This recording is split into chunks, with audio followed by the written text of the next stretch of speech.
Hello and welcome to another Charlotte Reads Things. And today I'm going to be talking about The Scorch Trials by James Dashner, which is the second book in the Maze Runner series. I don't think there is actually a name for the series. I think it's one of those that people call it the series based on the first one, like the Divergent series and Hunger Games series and things like that. But anyway, I read the first book when I found out there was going to be a movie, because I tend to do that whenever I'm interested in something that's a book to film adaptation. So I read the first book, really enjoyed it, but I wasn't in any hurry to read the rest of the series because I felt like it worked as a standalone. So it came around to seeing the movie, which I saw on my birthday, which was October. And I was like, holy moly, I need to get the next one. So literally, I walked out of the cinema, went to my nearest bookstore, bought the second one, and only read it last week.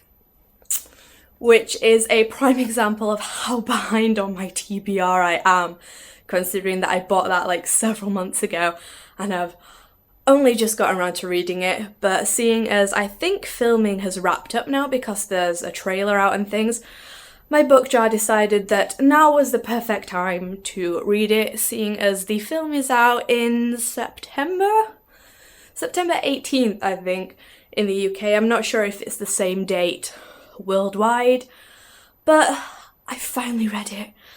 And again, I have like no particular interest in reading the rest of the series. I think there's 2 more books and one of them's a prequel, but I don't know if there's going to be any more of those books. But I can totally see myself going to see the Scorch Trials and then going, great, now I need the Kill Order or Death Cure, whichever the next one in the series is. I'm so behind on these books. But anyway, quick recap to the end of the Maze Runner. We saw the Gladers finally escape the maze and realised that it was all part of some test and the world is basically in ruins because of this disease known as the flare, which sends you a bit crazy. And they were basically being tested to see if they were the ones that could rebuild society and get everything back to some kind of normal. And at the epilogue for the Maze Runner, we found out that the rebels that had like come to save them and were like, you're okay now, everything's fine, we've got you away from Wicked, it's all good, kind of. It turned out that from this epilogue, it was quite heavily hinted that maybe these rebels were actually part of Wicked and were just kind of tricking them into thinking they were safe to get them ready for the next part of the trials. And little spoiler warning here, I won't be talking too much about the plot, but there will be things that kind of ruin the effect if you're going to see the movie or if you haven't actually read the book yourself yet. So, little bookish interlude. Don't watch anymore if you haven't and don't want any spoilers.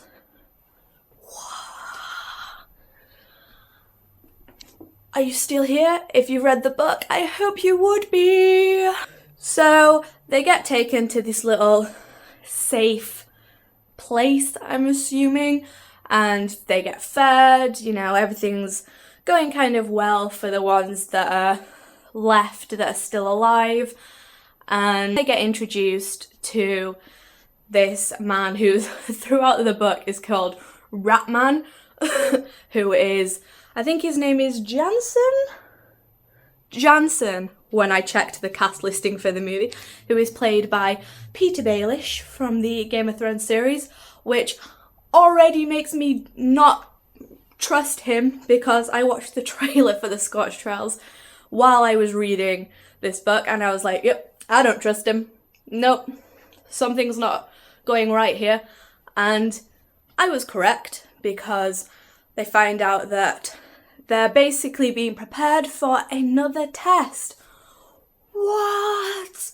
And this test, they basically have to go out into the Scorch, which is what the outside world is called, where the people who are still alive and have been driven mad by the flare are kind of living and hiding. And I was like, if that was me, I'd be like, I'm staying here. I'm alright, thanks. Not too funky about going out and doing that, thank you very much. But obviously there was going to be some kind of motivation for why they were gonna go out and do that, and it was like, if you stay here, you're gonna die basically, we're gonna kill you. At which point I was like, I'm fine with that. I would have just been sat there like, have at it. I've been in a maze for however long, battled grievers, got here. I'm pretty happy with that. Don't want to be part of this anymore. But oh no, of course they were like, what? I don't want to die. Why would it? No. Stop right there. Peter Baelish. Not on my list of things I'm going to do today. Don't fancy dying. So, Ratman or Jansen or Peter Baelish, whatever you want to call him for this, was like, well, if you need some motivation to go out there and do this, we've infected you with the flare. And this safe haven that you have to travel for hundreds of miles through this Scorch to has the only cure. Well then, at that point I would have still been like, have at it, shoot me. Don't fancy going out there. At least I kind of have food here and people aren't going to try and kill me out there. But no, they were like, oh well, phase 2 and all that, might as well have at it. So I was a bit like, what could possibly go wrong? Everything could go wrong, and probably did. I had so many points where this book was just so well written because pretty much every chapter was a cliffhanger, and I was like, just one more chapter. I'm just going to read one more chapter and I'm going to leave it at that. And I was just like, I've got to read more, I need to know what happens.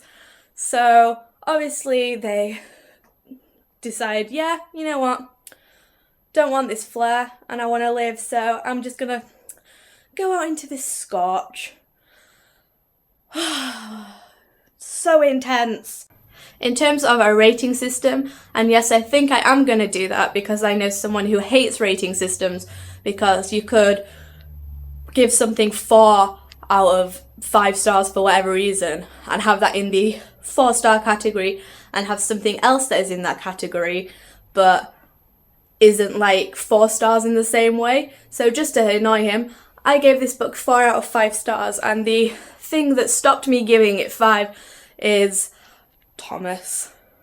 I have a thing about protagonists, and it was more the plot intensity that drove this forward for me rather than many of the characters, because I felt the characters were quite bland, and Thomas in particular was just so boring.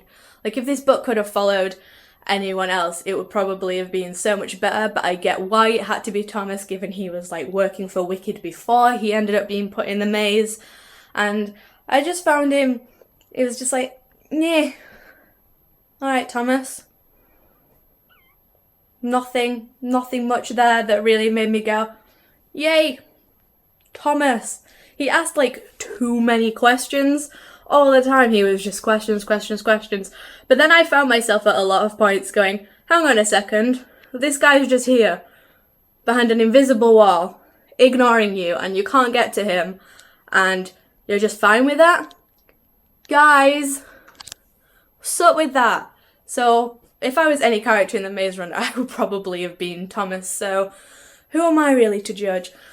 But thankfully, this book was saved in terms of characters by the wonderful Mino, who was probably my favourite character in the Maze Runner actually, but he sticks to his leader role in everything that happens in this, and kind of like goes to the forefront, and he's like, alright guys, this is what we're gonna do. But also he has Thomas as like his little sidekick, and following on from things that happened in like the Maze Runner, like when they were trapped in there overnight and things, and finding out how they were going to get out of the maze, you see a lot more of that team building happening throughout this, which was really nice to see them working together and building up that kind of friendship. So I didn't really care about Thomas that much. I cared about him in terms of like their little teamy friendship. Like if anything bad was gonna happen, I was like, what if Mina's without Thomas? But if you haven't read any of the series and you're interested but you don't particularly want to read a series right now, you can read The Maze Runner as a standalone, which I've told another one of my friends who is thinking of reading it. You don't have to read the whole series. Of course it's set up to be a series, but if you just wanted to read the first one, then go forth. Have some YA science fiction in your life and go forth. If you've read it, let me know what you think in the comments. Do you find Thomas to be boring? Who was your favourite character? What did you think of the plot? And in terms of creepy creatures, you thought the Grievers were bad? Just you wait till this book. James Dashner, you terrify me. But anyway, links to my Twitter, Instagram, Goodreads and my blog will all be in the description. So have and I will see you next time for more bookish talks. Keep reading. Bye.